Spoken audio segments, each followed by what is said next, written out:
ntar rezeki gimana gitu. Nah dari situ saya ingat tuh ada sebuah tulisan ya, yang pernah saya baca, sebuah motivasi yang luar biasa dalam konsep beragama kita Islam ya. Seorang ulama ya pernah berdiskusi dengan muridnya atau seseorang gitu. Jadi gini, muridnya atau orang ini bertanya kepada ulama itu, wahai Syekh, apakah kemudian bagaimana sikap kita ketika terjadi kenaikan harga-harga, terjadi perubahan tatanan ekonomi sehingga harga barang-barang kebutuhan naik. Nah, pertanyaannya gitu kurang lebih. Mungkin teman-teman pernah baca kali ya. Terus dijawab begini oleh Syekh ini. Dia bilang gini, apakah Rabb yang kita sembah di masa harga-harga murah dengan Rabb yang kita sembah di saat harga-harga naik adalah zat yang berbeda? Kan gitu. Ini udah banget. Saya ketika baca itu, Masya Allah, iya ya gitu kan. Allahnya sama kan, Tuhannya sama. Kita beribadah kepada Allah. Kita juga meyakini bahwa ya Allah lah yang kemudian memberikan rezeki di kondisi apapun gitu loh. Dari zaman dulu sampai zaman sekarang, dari zaman kuno sampai zaman modern hari ini. Dan semua makhluk ini diberikan rezeki gitu. Nah, saya ingin bahas nih, ternyata ada kunci-kunci rahasia yang kemudian kalau kita terapkan di konteks kita berumah tangga, berkeluarga, di konteks kita berbisnis, khususnya di HMI maupun di karir pekerjaan, ini luar biasa dampaknya gitu. Nah, yang pertama adalah ada sebuah seruan dalam Al-Quran yang mungkin Bapak Ibu sekalian sering sekali mendengar nasihat-nasihat ini. Fadhkuruni adzkurkum. Artinya apa? Ingatlah aku, perintah Allah gitu kan, maka aku akan ingat kepada kalian. Tapi kemudian ini menarik, banyak orang mengingat Allah dalam kesusahan. Ya Allah, susah banget sih ya gitu. Allah tolong ya Allah, ini panggung gitu. Ketika susah, ketika sakit, ketika payah, itu ingat Allah tuh. Lagi seneng gak ingat Allah. Gitu. Banyak lupanya. Nah inilah kita manusia, tapi kemudian kita diingatkan. Fadhkuruni adzkurkum. Ingatlah aku, maka aku ingat kepada kalian. Nah, konteks mengingat Allah ini kayak gimana? Ini yang harus jadi pembahasan. Ternyata saya dapatkan nih penjelasan bahwa ketika mengingat Allah itu adalah dengan mengingat nikmat-nikmatnya Allah dan lisan kita berpikir ketika mengingat. Misalnya kita bilang subhanallah, masya Allah. Terus kita ingat tuh apa aja sih yang udah Allah kasih sama kita. Nah, kebanyakan orang kemudian mengingat hal-hal yang luput, hal-hal yang hilang, atau bahkan hal-hal yang belum datang sama dia cemaskan. Allah, saya pernah punya mobil, sekarang belum punya mobil lagi. Pusing gitu. Ya, nggak pusing.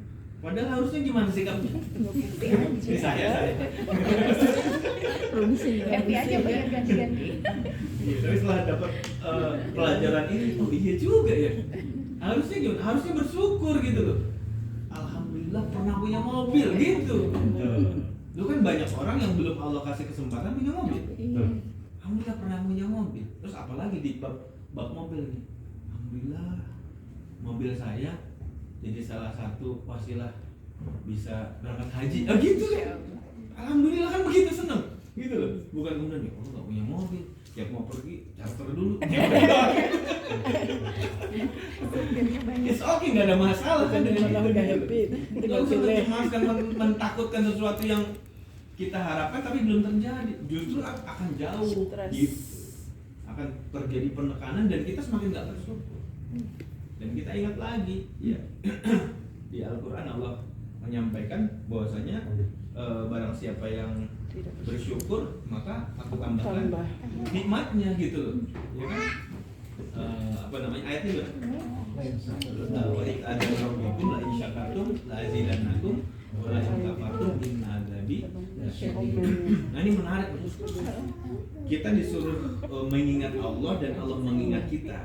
Nah, kemudian teman-teman semua, perangkatnya harus disertakan.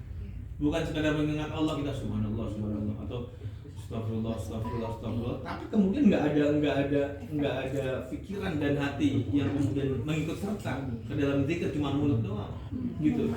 Tapi masuk betul-betul pikiran kita, rasa di hati kita masuk. Alhamdulillah ya Allah. Sambil senyum-senyum, sambil ingat nikmat-nikmat apa yang sudah Allah berikan kepada kita. Lagi ya Allah alhamdulillah. Kalaupun hari ini ada ujian-ujian yang belum selesai, itu nggak usah dibahas gitu, karena nikmat Allah jauh lebih banyak dibanding kemudian ujian yang diberikan kepada kita. Itu konsepnya, konsep dasarnya. Bisa disepakati kan? Bisa diterima nggak? Bisa. Memang nggak mudah ya. Karena ini nasihat bukan buat bapak ibu, buat saya. Nasihatnya buat saya. Kalaupun kemudian bapak ibu ternyata sepakat, ya udah, ya sama-sama kita berubah, sama-sama kita perbaiki diri gitu. Oke, yang pertama. Jadi fadhkuruni adzkurkum. Nah, kemudian sertakan ketika kita mengingat Allah itu dengan betul-betul menyertakan syukur nikmat. Alhamdulillah. Misalnya, alhamdulillah ya Allah, udah banyak yang pakai kacamata kan? Alhamdulillah ya Allah. Jangan kemudian ya Allah, mau dikembalikan normal. Ya, boleh aja sih doa kayak gitu. Tapi cenderung apa? Cenderung energinya turun, ngeluh. Alhamdulillah ya Allah, Engkau berikan kepada hamba rezeki bisa punya kacamata. Nah gitu loh. Alhamdulillah ya Allah. Gitu. Alhamdulillah ya Allah, punya jilbab cakep, enak dipakai, nyaman. Banyak orang yang belum punya jilbab sebagus ini. Ada yang jilbabnya bolong-bolong, tapi dia berjuang untuk pakai jilbab gitu. Alhamdulillah, udah syukurin belum? Gitu. Alhamdulillah ya Allah, punya pakaian yang bagus, bisa gonta-ganti gitu. Sementara banyak orang yang bajunya udah buluk, dipakai itu aja gitu. Dan sebagainya.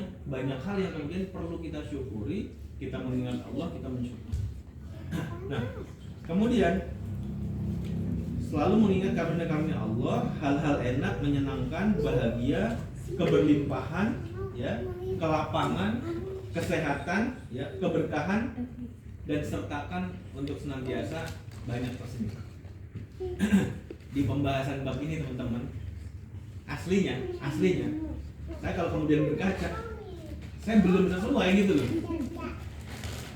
Tipikal apa ya, yang mudah terbakar gitu.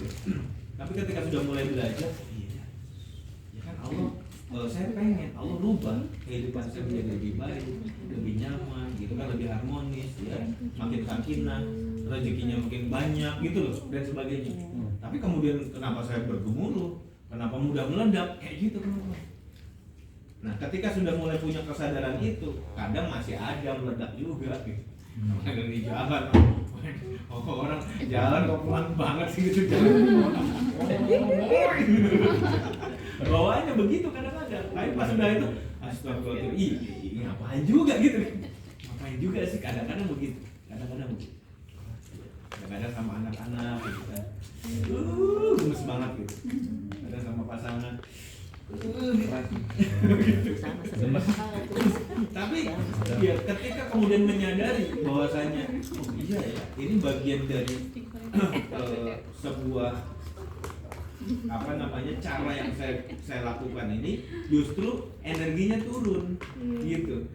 Padahal yang namanya rezeki itu energinya energi naik, energi atas, energi tinggi. Tapi kalau kita gunakan energi turun, kita minta rezeki besar sama Allah, yang banyak sama Allah, ya pantas kalau nggak dapat, gitu. Karena nggak ketemu frekuensinya. Sampai sini bisa dipahami nggak? Bisa diterima nggak? Nah ini introspeksi nih, nasihat buat saya. Gitu. Terus kemudian lawannya dari syukur nikmat adalah kufur nikmat. Kufur nikmat, ya. Ya contohnya apa? Selalu ngeluh, banyak komplain. Nah itu kan kufur nikmat. Padahal ya udahlah, nggak usah banyak komplain lah. Ya kalau kemudian keceplosan langsung minta ampun sama Allah, langsung ingat hal-hal yang enak. Allah umroh, bahkan mungkin ada yang pernah jalan-jalan ke luar negeri gitu kan, ke tembok Beijing. Terus tidak pernah sampai di tembok Cina gitu kan, gitu kan. Ya bahkan suaminya aja belum gitu. Masalahnya alhamdulillah dapat rezeki. Nah, momentum seperti itu sudah disyukuri belum gitu loh. Jangan sampai kemudian justru kufur nikmat kita lebih besar dibanding rasa syukur kita. Ya energinya turun lah. Jangan bicara PCA, gesit PCA dulu deh. Ini dulu beresin deh gitu. Ini beresin dulu yuk sama-sama.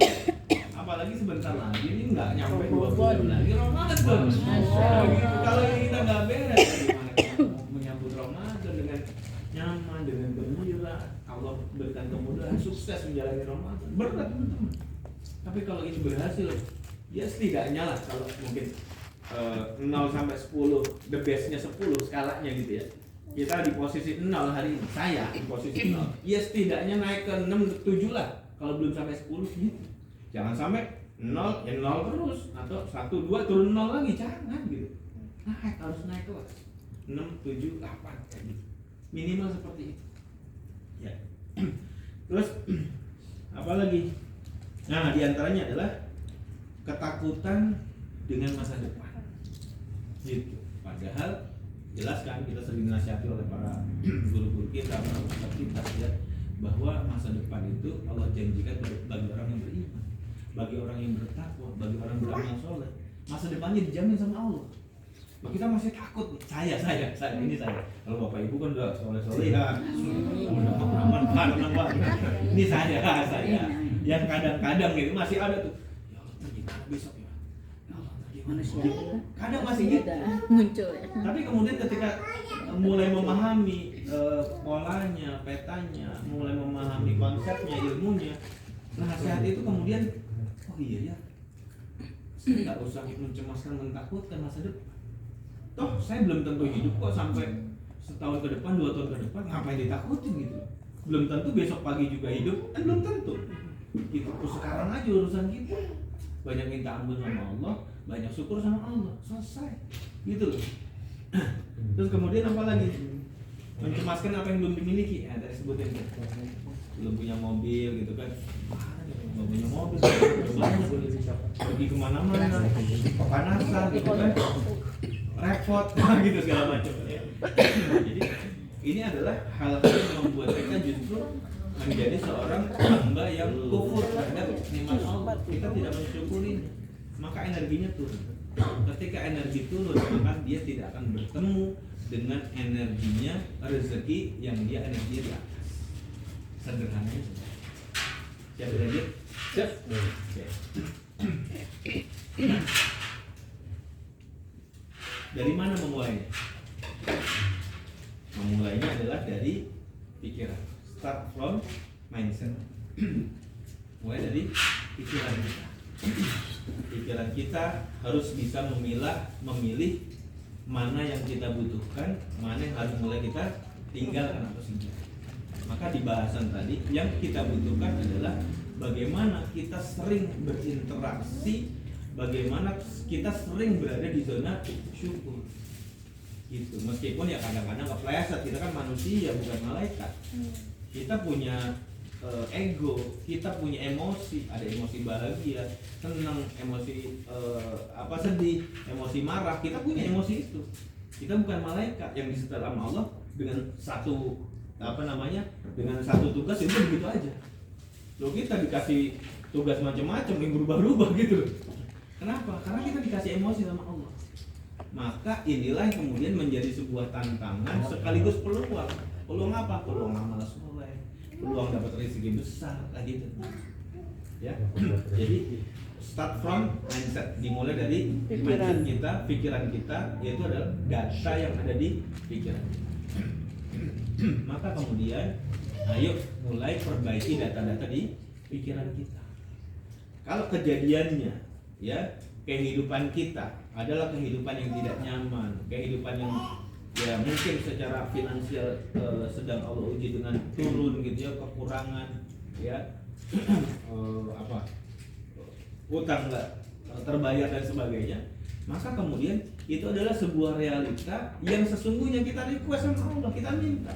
Oh, mana ada Pak orang minta dikasih ujian, dikasih cobaan, lah banyak. Buktinya ya kita semua ini, gitu. Setiap kita punya cobaan, setiap kita diuji oleh Allah dengan segala macam hal itu adalah bukti bahwa Allah mengabulkan doa kita. Kita secara tidak sadar, ya, nggak secara lisan minta sama Allah. Secara lisan mungkin kita doanya beda, ya. Tapi yang diijabah adalah doa yang ada datanya. Nah gitu. Nah kita nggak paham. Doa yang diijabah adalah doa yang ada datanya di pikiran. Dan kadang-kadang pikiran itu liar. Nggak kita suruh, dia ngirim gitu. Yang dikirim data yang jelek, ya terjadi gitu. Salah kirim akhirnya, yang dikirim data-data yang maka gimana caranya supaya yang dikirim yang bagus? Ya mulailah kemudian kita sering melakukan upaya ikhtiar, ubah data supaya data yang ada di pikiran itu adalah data-data bagus saja gitu. Dan itu butuh proses, butuh waktu. Kenapa? Karena kita sampai segede gaban gini, data kita yang ada hari ini sampai di tangan detik hari ini itu adalah sebuah proses dari kita di dalam perut ibu. Dari mulai kemudian kita bisa merekam, merespon, disitulah data-data mulai masuk gitu. Sampai kemudian kita lahir ke dunia, sampai kemudian ya dewasa seperti ini, terus data-data masuk. Ada data bagus, ada data nggak bagus. Maka yang kita perlu ubah data adalah data-data yang tidak bagus. Harapannya adalah kalau sewaktu-waktu dia secara liar mengirim datanya menjadi sebuah doa, yang terkirim adalah data yang bagus-bagus aja, begitu dah. Gitu. Berarti termasuk dong Pak orang yang misalnya kena diuji Allah dengan penyakit kanker, termasuk. Mana ada orang meminta doa sakit kanker? Ya dia memang nggak mengucap doa sakit kanker, tapi itu adalah data. Bisa jadi nggak spesifik, tapi Allah kasih yang itu gitu. Iya, nggak secara spesifik. Misalnya gini, saya baca satu seseorang gini, saya cari di masih ada nggak status.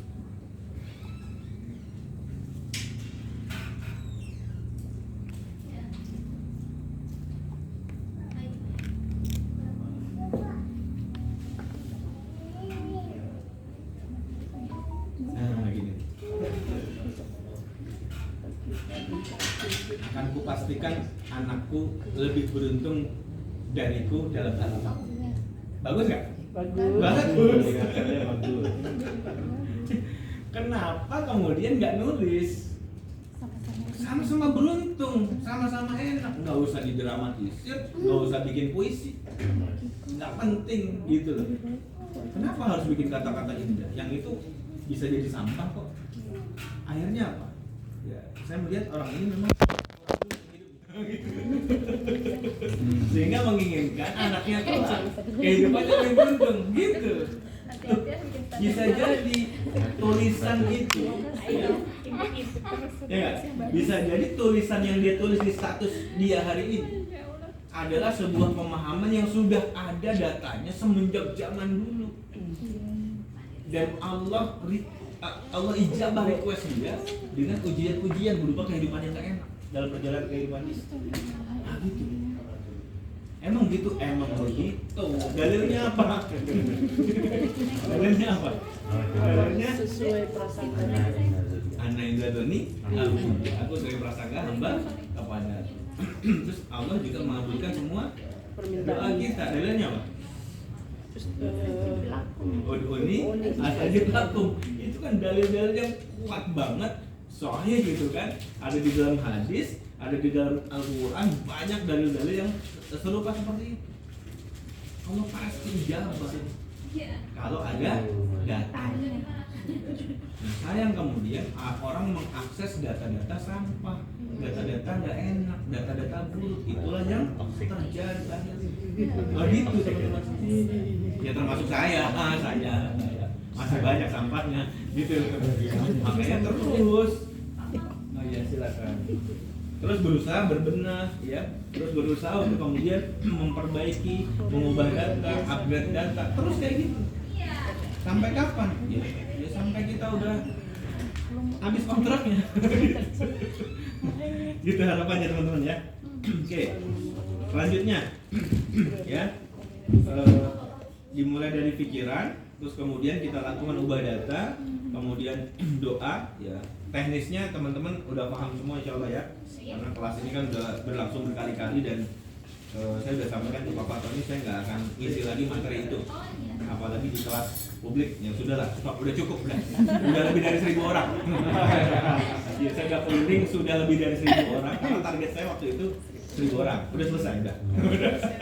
Lebih dari 1.000 orang, selesai sudah. Udah paham masing-masing, praktek. Ya saya tinggal sampaikan ubah data doa. Ya. Yang udah pernah ikut, oh iya paham, oh gitu. Yang belum pernah ikut, ya salah sendiri nggak ikut.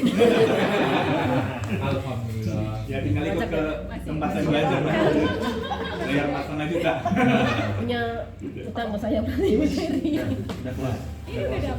Nah lanjutannya apa? Lanjutannya setelah kemudian ubah data dan doa adalah take action. Gitu. Jadi jangan take action dulu. Ya. Mau sukses. Apa kalau tidak di edukasi kita? Gesit dong. Gitu. Caranya PCA action. Action kan terakhir gitu. Bener gak? Action terakhir. Apa actionnya? Gesit PCA. Tapi seharusnya kalau dalam edukasi ini ada yang mendahulunya dulu. Sebelum gesit PCA, take action gesit PCA. Ada yang harus menjadi fondasi dasarnya dulu. Bangunan itu mau ditinggikan mau kokoh, fondasinya harus kuat. Apa yang tadi kita bahas tuh? Gitu loh. Fadhkuruni azkurkum.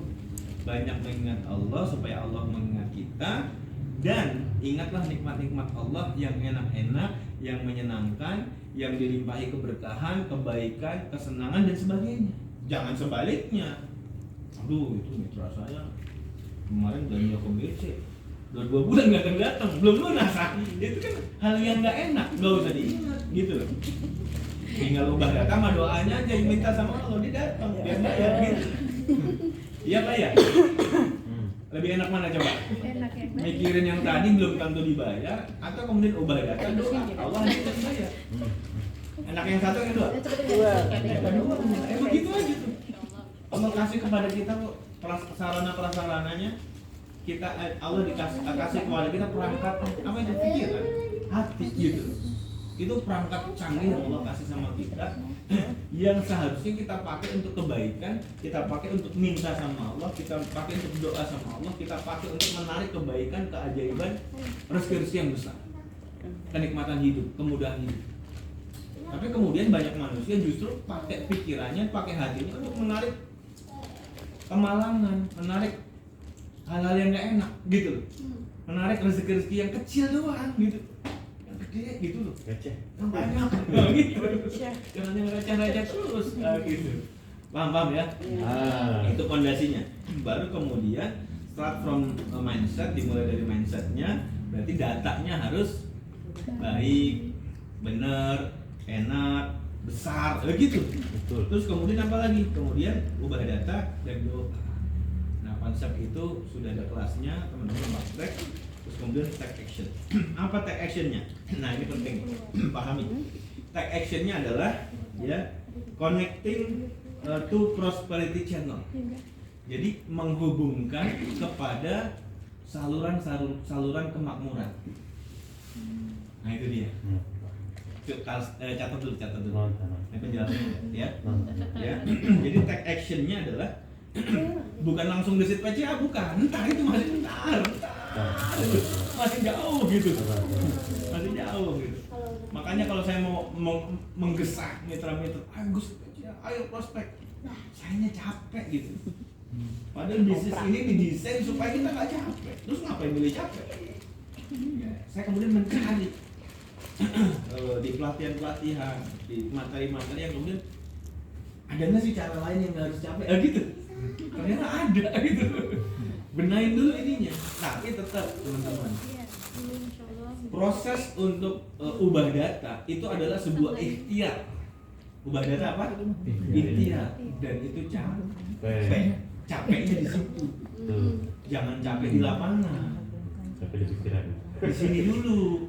Nah, nanti kalau sudah terbiasa ringan. Kita mudah lakukan ubah data, doa, udah mudah banget sekali. Insya Allah mudah sekali. Baru kemudian jalani ikhtiar. Nah, sekarang yang kita bahas adalah take actionnya adalah connecting to prosperity channel, terhubung dengan saluran-saluran kemakmuran. Nah, gimana caranya? Satu, miliki mental kaya. Wah. Itu dulu tuh. Kaya itu apa namanya? Bukan berarti seseorang punya aset ini itu, punya kendaraan ini itu, punya rumah ini itu, punya penghasilan yang besar. Ya, belum tentu. Ya, karena dulu pernah ada kalau nggak salah di Inggris ya atau Amerika, seseorang yang dia jobless, dia nggak punya rumah, bahkan dia homeless gitu ya. Pokoknya gembel lah kurang lebih gambaran kita, bahasanya sederhana. Kemudian dia ikut lotre dan dia menang, dapat uang berapa miliar gitu, besar lah kalau dirupiahkan besar sekali. Terus apa yang terjadi? Dia beli rumah yang bagus, dia beli mobil bagus gitu kan, terus kemudian glamor kehidupannya, udah gaya hidupnya udah langsung perlente gitu kan. Terus kemudian sering party gitu, bukan party nah ya, orang Jawa ya, sering pesta-pesta ya dan sebagainya. Kurang lebih hanya sekitar 1 tahun saja dia kembali kepada kondisi sebelumnya. Habis kan? Gembel lagi.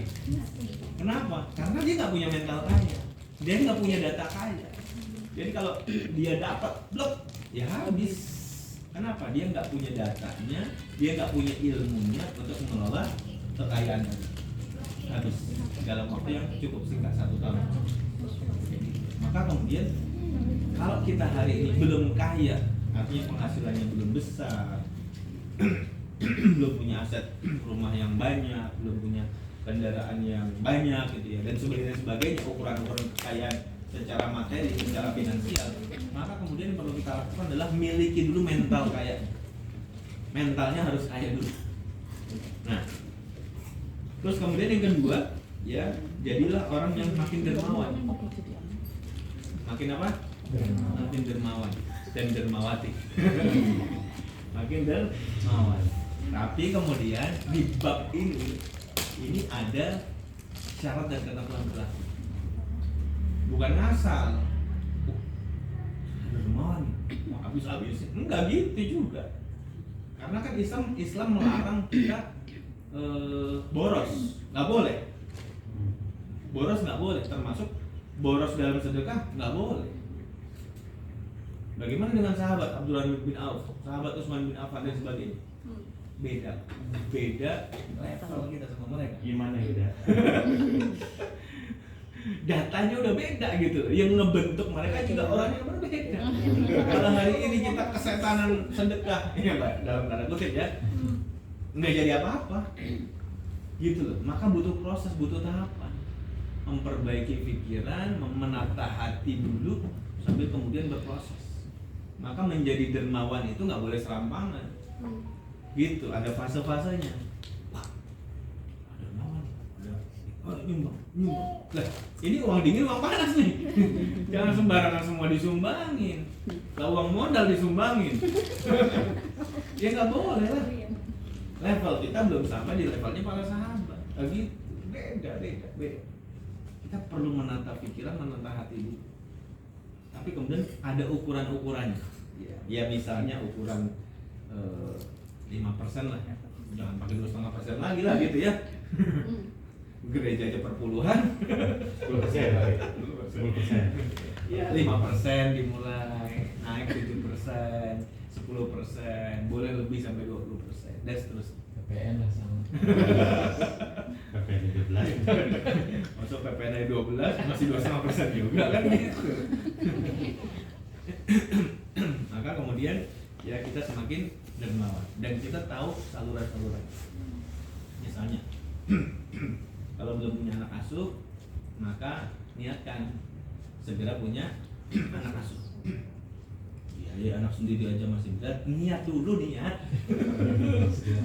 Belum kaya aja udah pelit gitu. Jangan gitu. Niat dulu. Iya, sekarang belum cukup. Buat keluarga sendiri belum cukup misalnya gitu. Buat biayain anak belum cukup. Tapi punya niat, bismillah. Saya 6 bulan ke depan punya 1 anak asuh. Kalau dalam proses 6 bulan itu Allah kasih pertumbuhan luar biasa, cukup keluarganya punya kelebihan, bisa punya biaya anak asuh. Niatin tambahin lagi, tambahin gitu caranya. Makanya nggak boleh serampangan kan gitu, butuh proses. Naik dikit. Kalau belum mampu niatnya dulu, jangan sampai niat aja nggak mau gitu. Niat suruh pasang niat aja pelit, jangan gitu. Maka dermawan itu dimulai dari pikiran. Belum tindakan belum, baru pikiran dulu. Niat. Bismillah. Saya mau punya anak asuh. Terus sekarang ya belum kebayang. Tidak 6 bulan lagi deh. Masa iya 6 bulan lagi Allah nggak kasih perubahan dalam hidup kita. Orang kita banyak bersyukur, banyak mengingat Allah, kita ingat yang enak-enak, maka data kita yang enak-enak yang masuk. Maka kejadian kehidupan keharian kita yang hadir adalah yang enak-enak, rezeki yang bertambah, yang banyak gitu. Harusnya begitu, harus. Kemudian yang ketiga adalah mandiri. Tidak suka mengandalkan orang lain, alias ingin apa-apa gratisan. Nah ini nggak boleh nih. Gitu. Jadi ini diantara salah satu ciri mental kaya, mandiri. Ya nggak mau bergantung sama orang lain, nggak mau apa-apa gratisan. Ya sekali waktu traktir mentor, nggak boleh. Gitu. Siti jangan saya ditraktir mau begitu kan, gantian saya traktir gitu. Misalnya gitu. Oke gitu, siap mau. Dengan senang hati.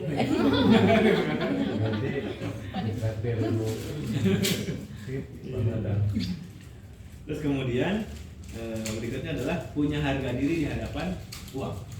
Gimana tuh maksudnya? Punya harga diri di hadapan uang itu kita tidak menghamba kepada uang, kita nggak ngejar-ngejar uang. Dan kemudian ketika Allah berikan kepada kita uang, Allah berikan rezeki, ya, maka kemudian tadi konsep dermawan ini masuk. Kita mudah untuk berbagi, tentu dengan keadaan kita. Misalnya orang penghasilannya 50 juta, ya sedekah 1 juta, beda apa kecil? Nah, kecil. Seperberapa itu? 50. Hah? 2% ya? Cuma 2%, kecil banget gitu loh. Tapi orang yang penghasilannya 5 juta, dia sedekah 500.000, gede nggak? Gede, 10%. Lebih besar persentasenya, gitu maksudnya? Nah gitu. Jadi ketika kemudian kita diberikan rezeki oleh Allah, kemudian jangan jangan kemudian kita rendah diri. Kita punya harga diri di depan uang. Kagak gitu. Kasih istri. Enak. Punya anak asuh, gitu kira-kira. Ya tentu semua sesuai kadarnya masing-masing. Jangan ngukur kemudian gitu. Nah, itu Pak itu begini. Aduh, saya mah kalau dibandingin sama dia, ya jangan bandingin sama dia. Bandingkan dengan diri kita yang kemarin, gitu loh. Kemarin saya belum, nah sekarang mulai ya niatnya dulu minimal. Actionnya belum nih. Ya punya anak asuh actionnya belum ya, belum cukup gitu. Tapi kemudian niat dulu. Bismillah ya Allah. 3 bulan ke depan, 4 bulan ke depan, saya pengen ya Allah punya anak asuh 1 ya Allah, yatim dulu apa ya. Saya biayai. Misalnya gitu, niat dulu kuat. Dari situ tuh jalan-jalan kemudahan Allah bukakan insya Allah gitu. Baru niat aja Allah mudah.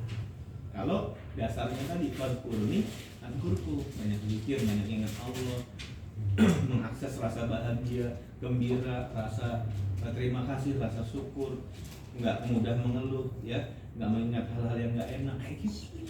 Terus diakses rasanya. Ya meskipun nggak mudah, asli nggak mudah, kita manusia kok, gitu. Kita sudah terlanjur banyak data-data negatif, data-data sampah, maka banyak ubah data, perbaiki. Ini nasihat buat saya, ya. Terus kemudian berikutnya adalah belanjanya makin banyak. belanjanya makin banyak. Asik. Itu salah satu cara terhubung dengan apa namanya saluran kemakmuran. Oh iya,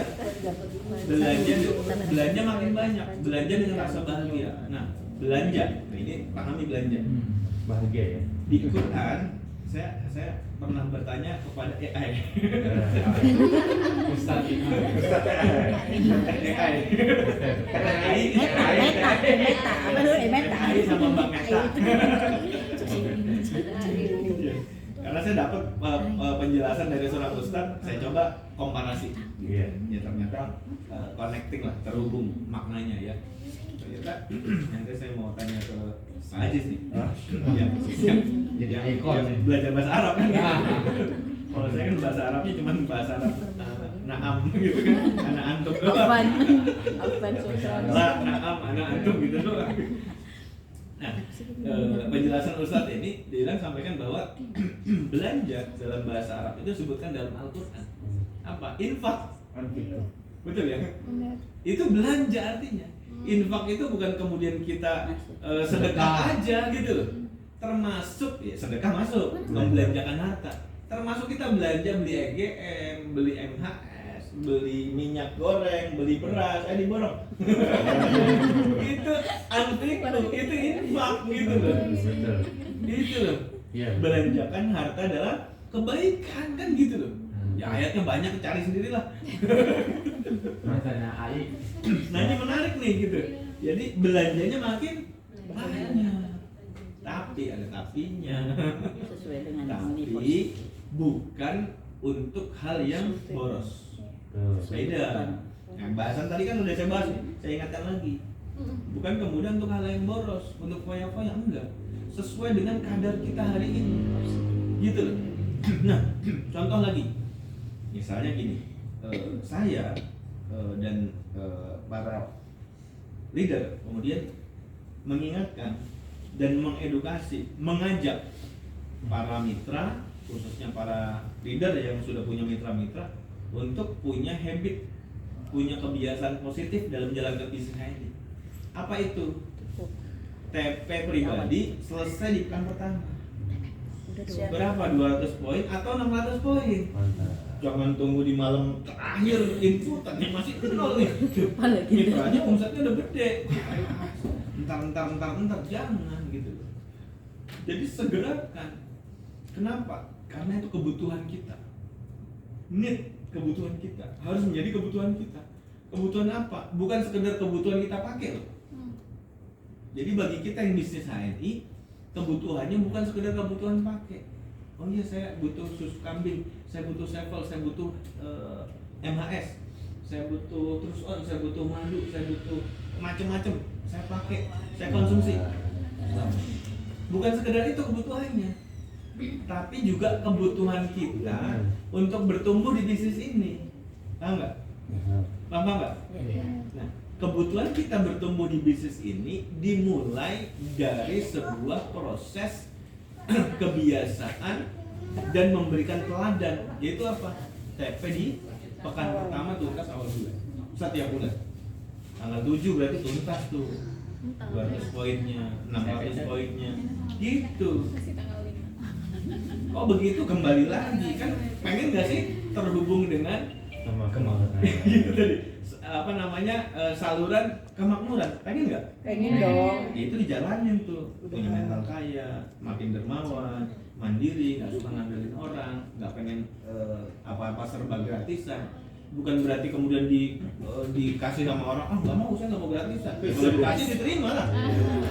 Itu akhlak itu. Jangan mengharap. Tapi tidak mengharap, tidak kemudian minta gitu.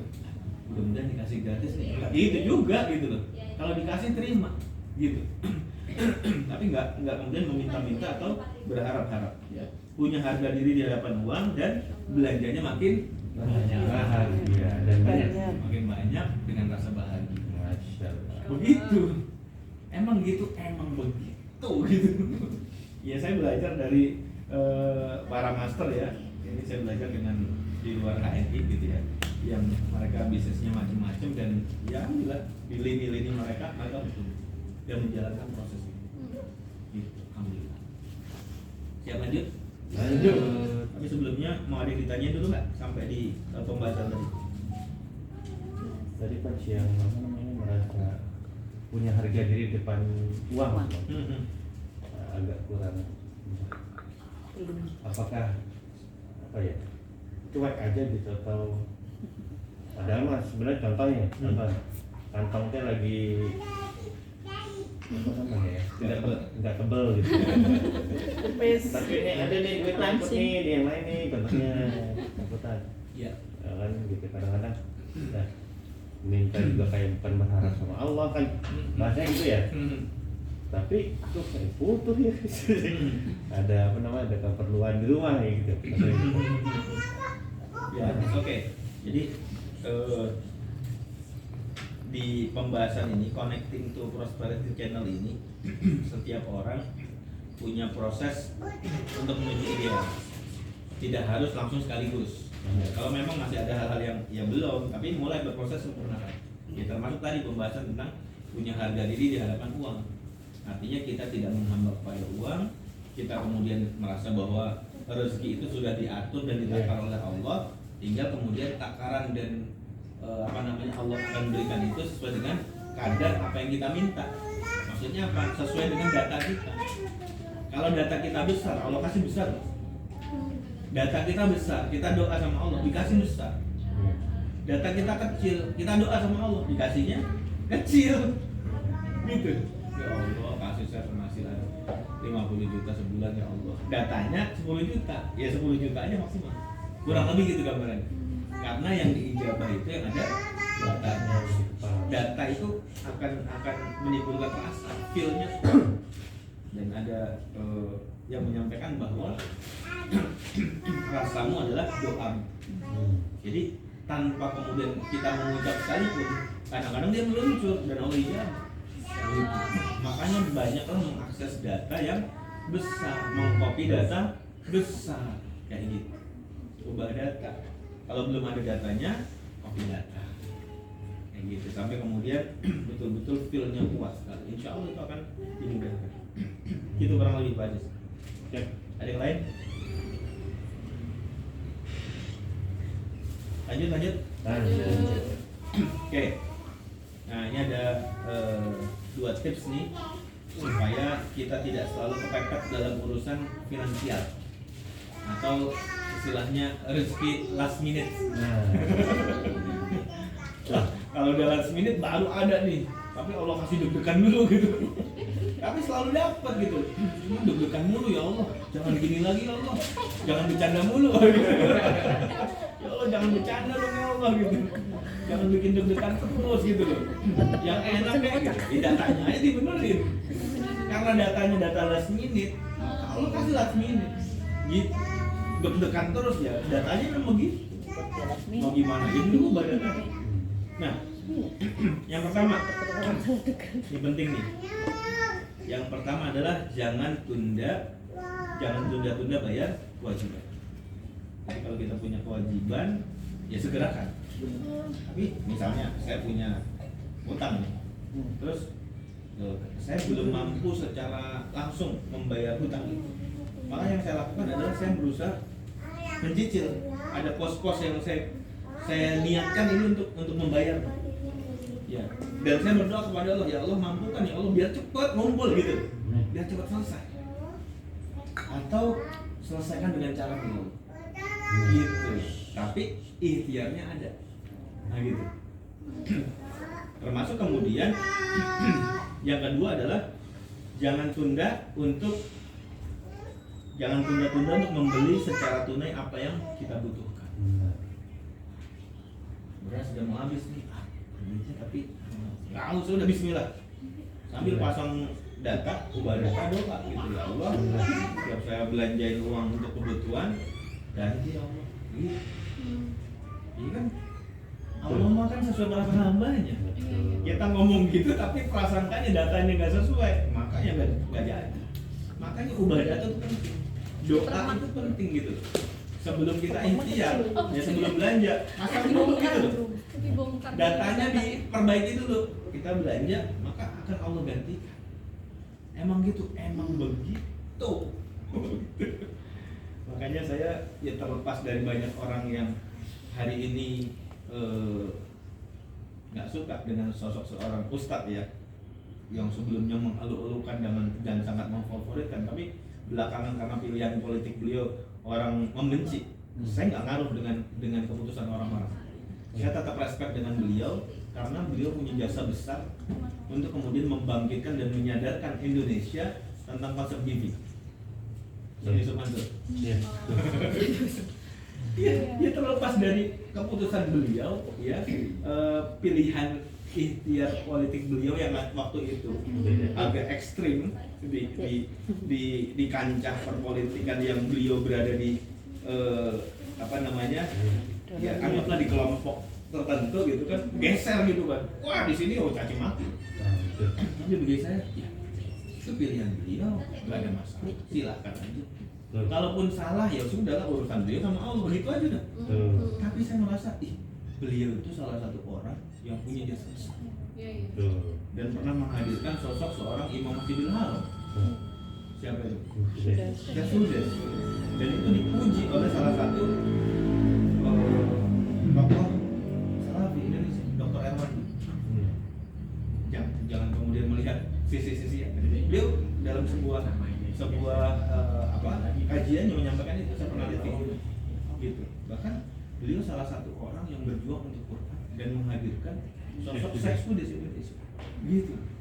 Dan kemudian konsep yang kemudian menginspirasi saya adalah tentang the power of giving yang beliau sampaikan kemana-mana. Ya, semoga itu menjadi amal jariah baik beliau, dan ya kita doakan lah kesalahannya orang pun udah begitu aja. Enak kalau hidup kayak gitu. Selesai. Bising kepala kita, pikiran kita. Melihat orang jelek, ya emang kita 100% baik kan enggak juga. Karena aib kita ditutup sama Allah aja. Karena aib saya banyak ditutup sama Allah aja, Bapak Ibu mau dengerin. Coba kalau dibuka semua, ngapain dengerin dia? Kan begitu teman-temannya enggak?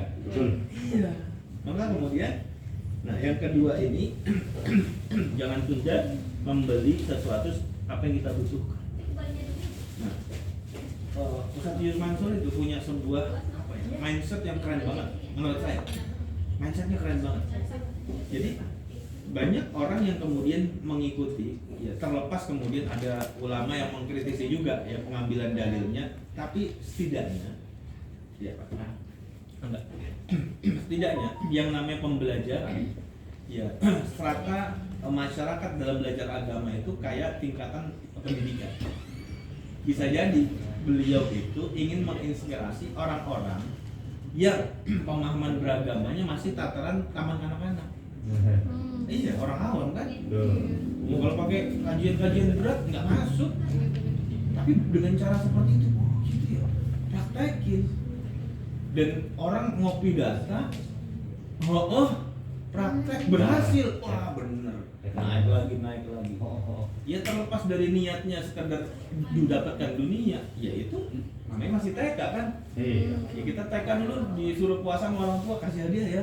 Ntar kalau selesai puasa 30 hari kasih sepeda misalnya gitu. Itu kan nggak dapat pahala. Tapi nggak apa-apa, itu proses. Sampai kemudian orang ngaji makin baik, naik di levelnya SD, naik SMP, naik SMA, S1, S2, S3 kan gitu. Udah beda kan. Urusan dia ketika sedekah ya sudah, ini adalah sebuah keimanan, bukti keimanan, keyakinan terhadap terhadap pahala dari Allah di akhirat, dan kemudian janji bahwa Allah dapatkan, Allah berikan ampunan. Udah begitu aja tuh. Kalau kemudian dapat sesuatu dari dunia, ya diterima sama dia. Gitu. Tapi orang-orang yang level pemahaman agamanya masih di level dasar, ya nggak apa juga gitu maksudnya. Bisa diterima ya? Insya Allah kayak gitu. Nah, termasuk kemudian ketika beliau mempraktekkan tuh, ya beli apa-apa atau sedekah gitu kan dengan mindset yang sudah bertumbuh memberdayakan, ya Allah kasih kemudahan gitu, ada aja jalan rezekinya. Termasuk kalau kemudian kita hari ini butuh, pengen banget sukses di HNI, maka apa yang kita bahas, kita sharing dari tadi itu dimulai dari Fadkuruni Adkurkum, konsep tadi kita banyak mengingat Allah dengan banyak mensyukuri nikmat-nikmatnya, dan kurangin deh ngeluh-ngeluhin apa yang kita belum dapat, ngeluh-ngeluhin apa yang sudah hilang dari diri kita. Udah, forget it ya. Lupakan. Banyak kemudian bersyukur masih sehat gitu. Alhamdulillah ya Allah, masih bisa makan rendang tuh. Ada sebagian saudara-saudara kita yang udah nggak boleh sama dokter makan rendang. Ya. Nekat dia makan rendang, kumat. Bengkak kakinya. Ada kayak gitu. Gitu teman-teman semua. Bahkan kemudian kacang gorengnya juga nggak boleh. Ada orang kayak gitu. Sampai segitunya kita masih enak makan kacang goreng, makan pisang, makan rendang, makan jengkol gitu. Masih enak. Pertanyaannya apakah itu sudah kita syukuri? Jangan-jangan malah belum, malah banyak belum. Ya wajar kalau kemudian yang hadir adalah hal-hal yang nggak enak dalam kehidupan. Nah balik lagi ke situ. Dimulai dari mindsetnya, ubah data, doa gitu kan. Terus connecting, take action, connecting terhubung dengan saluran kemakmuran. Ya, caranya tadi punya kesadaran kaya gitu. Terus apa lagi? Makin dermawan, mandiri, ya tidak menggantungkan kepada orang lain, nggak punya mental gratisan, punya harga diri depan uang, kemudian belanjanya makin banyak. Nah berikutnya supaya kemudian rezeki kita nggak last minute adalah jangan tunda-tunda bayar kewajiban. Kalau belum mampu secara langsung kita punya kewajiban, kita punya amanah, kita punya hutang, maka berikan komitmen dan segera lakukan pencicilan. Jangan pecicilan. Cicilan ya, cicil ya. Komitmenkan, minta sama Allah dimudahkan. Allah mudahkan gitu. Terus kemudian jangan tunda membeli secara tunai apa yang dibutuhkan. Mau beli beras, ya bismillah ya Allah. Ntar ada aja ya Allah rezeki pengganti. Kalau mindsetnya udah kayak gitu, ada aja insyaallah. Minyak tuh diborong tuh, banyak. Nih kue nih diborong. Insyaallah ada aja rezekinya, ada insyaallah ada rezeki. Udah. Dengan bahagia, dengan senang dan meyakini bahwa kita tanggung datanya, kita yakini bahwa ada rezeki pengganti. Yang penting ini adalah sebuah kebutuhan, bukan hura-hura, bukan foya-foya gitu. Insyaallah ya. Terus kemudian untuk memudahkan kita meraih goal impian kita, teman-teman tadi kan di awal saya tanya mau nggak jadi LED, mau gitu kan. Maka di antara tipsnya adalah libatkan 5 panca indera. Apa tuh? Penglihatan, pendengaran, raba ya, kemudian apa? Rasa, bau, gitu. Emang LED ada baunya? Ya, dikira-kira aja gitu. Gimana LED? Oh itu ada apa? Pin LED. Ya, kalau LED ya kita dapat pin LED. Terus iya bonusnya sekian misalnya gitu kan. Terus bener gitu loh. Kalau LED itu ngomongnya kayak begitu, nah gitu. Kira-kira begitu kira-kira. Pokoknya libatkan 5 panca indera. Termasuk pengen umroh, pengen haji gitu kan. Libatkan panca indera itu. Sering ngelihat orang yang tayangan-tayangan tentang haji, tentang umroh gitu kan. Sering masukin tuh berita-berita informasi tentang itu. Gitu. Terus baunya kira-kira gimana ya? Oh minyak wangi yang di Masjidil Haram, cari tuh, beli. Taruh di sajadah tempat sholat gitu. Oh aromanya kayak gini. Wah kira-kira tuh seger sejuknya di Masjidil Haram, di Masjid Nabawi kayak gini gitu. Kira-kira begitu. Terus gimana rasanya? Ya kira-kira makanan yang ada di sana, sering di sana apa tuh? Kebuli ya misalnya gitu. Saat itu merasakan ketika makan nasi kebuli. Insya Allah saya baru keluar dari Masjidil Haram. Terus gak jauh dari Masjidil Haram ada kedai kebuli. Saya beli, saya makan, saya nikmati. Rasanya begitu tuh. Kurang lebih caranya kayak gitu. Ya termasuk menjadi LED begitu. Dibaca. Tapi fondasi yang awal tadi kita bahas itu harus masuk. Step-stepnya tingkatkan. Karena kita akan lelah, akan capek kalau hanya mengandalkan kecerdasan, kepintaran, kehebatan kita, ikhtiar kita, action kita. Tapi kalau kemudian kita gantungkan kepada Allah di awal, datanya kita perbaiki yang bagus-bagus, doa minta sama Allah, maka kemudian action kita, ikhtiar lapangan kita itu akan terbimbing gitu. Saya punya mitra, Bu Rukiah namanya, Dia punya anak tuh kuliah di Al-Azhar. Marah. Kairo. Di Karawang ada juga lah.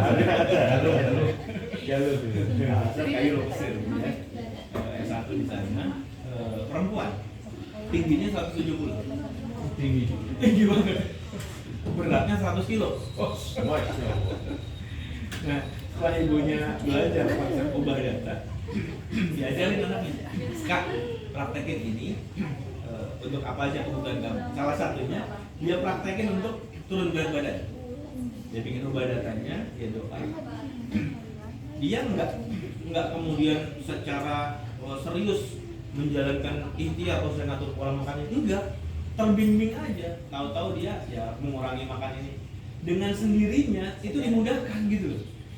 Dengan sendirinya makanan-makanan yang tadinya sering dia akses, sering dia makan, itu jadi agak kurang suka gitu. Jadi berkurang dengan sendirinya. Artinya kalau ini dipakai untuk kebutuhan kita sukses di HMI, jadi LED, maka ketika kita sudah pasang ubah datanya, upgrade datanya, doanya, maka take action kita di lapangan akan terbimbing, akan dimudahkan. Tahu-tahu ujuk-ujuk tiba-tiba ketika kita prospek ketemu orang yang langsung klik, langsung siap, langsung lari bareng sama kita. Ketemu lagi, ngajak lari bareng. Terus kayak gitu teman-teman semua. Dan itu saya merasakan sebuah proses ketika 2014, 2015, 2016 ya. Fondasi dari 3 jalur besar itu terbangun. 2014 tim Pak Jarso. Kemudian muncullah Pak Fatoni. Sekali luar biasa. Bahkan kecepatan larinya jauh dibanding kecepatan lari saya. Rasanya saya biasa-biasa aja, tapi dia terus segala macam. Tahu-tahu tiba-tiba ujuk-ujuk mak bedunduk gitu kan. Omset itu kayak tsunami, bung bung bung bung naik besar gitu. Luar biasa. Lalu kemudian tahun berikutnya Karawang, Pak Wahyudin nyusul gitu kan. Betul. Saya nggak pernah ikhtiarkan serius-serius banget ya. Ya saya datang dengan sukacita, dengan gembira, sharing, ngobrol, melayani para mitra, para leader. Dan kemudian Allah hadirkan mitra-mitra yang ya hari ini masih eksis, alhamdulillah. Sebagiannya mungkin ada yang sedang tertidur gitu kan. 2015 pertumbuhannya luar biasa sampai terus 2016, 17 terus. 2016-nya muncul Bu Linda di Bontang, Kalimantan Timur. Ya. Saya seumur-umur dari mulai beliau aktif baru 3 kali ke Kalimantan Timur.